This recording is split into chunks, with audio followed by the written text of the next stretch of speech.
Sir ഒരു doubt കൂടി ഉണ്ട്. നിങ്ങളുടെ ഡൗട്ടുകൾ കഴിയുന്നില്ലേ? എന്ത് ഒന്നുകൂടി. അതെ, ഈ മഴക്കാലത്ത് ഈ റെഡ് കളറില് തുള്ളി തുള്ളി പോലെയും വരകളൊക്കെ കാണുന്നുണ്ട്, അതെന്താ? ഏത് ഇങ്ങനെ രാത്രി ഉറങ്ങാൻ പോകുമ്പോ കുഴപ്പമൊന്നുമില്ല, രാവിലെ എണീക്കുമ്പോ അങ്ങനെയൊക്കെ ആയിട്ട് കാണുന്നതാണ്. ഓക്കെ, അതെന്താ സംഭവം എന്ന് വെച്ചിട്ടുണ്ടെങ്കിൽ ബ്ലിസ്റ്റർ ബീറ്റിൽ എന്ന് പറഞ്ഞൊരു പ്രാണി അല്ലെങ്കിൽ ഒരു പാറ്റ പോലത്തെ ഒരു സാധനമുണ്ട്. അതിനെ ആസിഡ് ഫ്ലൈ എന്നും വിളിക്കും. ഈ പാറ്റ എന്ന് വെച്ചിട്ടുണ്ടെങ്കിൽ മഴക്കാലമൊക്കെ ആകുമ്പോൾ ചുറ്റുവട്ടത്തുനിന്ന് വീടിനകത്തേക്ക് കയറാനുള്ള ടെൻഡൻസി കൊടുക്കും. ഈ പ്രാണി നടക്കുന്ന സ്ഥലത്തിൽ അതിൽ നിന്ന് ഒരു ആസിഡ് പോലത്തെ ഒരു സാധനം വീഴും.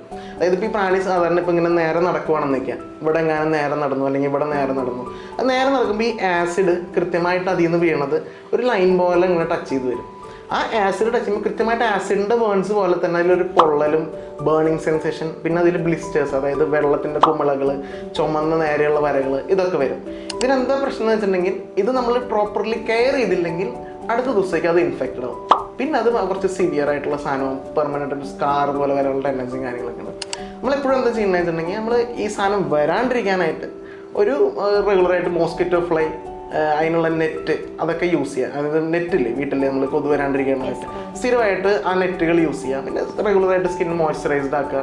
പിന്നെ എങ്ങാനും ഇങ്ങനെ വന്നിട്ടുണ്ടെങ്കിൽ അപ്പോൾ തന്നെ അത് വാഷ് ചെയ്ത് കളയാൻ നോക്കുക. പിന്നെ കലാമിൻ യൂസ് ചെയ്യുക. പക്ഷെ അത് കൺട്രോൾഡ് ആവുന്നില്ല, ബ്ലിസ്റ്റേഴ്സ് ഉണ്ട്, നല്ല ഇറിറ്റേഷൻ ഉണ്ട്. അങ്ങനെയാണെങ്കിൽ എപ്പോഴും ഡെർമറ്റോളജിസ്റ്റിനെ കാണാം. കാരണം ഏർലി ട്രീറ്റ്മെൻറ്റ് വേണം, അല്ലെങ്കിൽ അതിൽ ഇൻഫെക്ഷൻ വന്നിട്ട് സ്കാറിങ്ങിനും കാര്യങ്ങൾക്കൊക്കെ ചാൻസ് ഉണ്ട്. മെയിൻലി മുഖത്ത് വരുമ്പോഴാണ് കൂടുതൽ റിസ്ക്.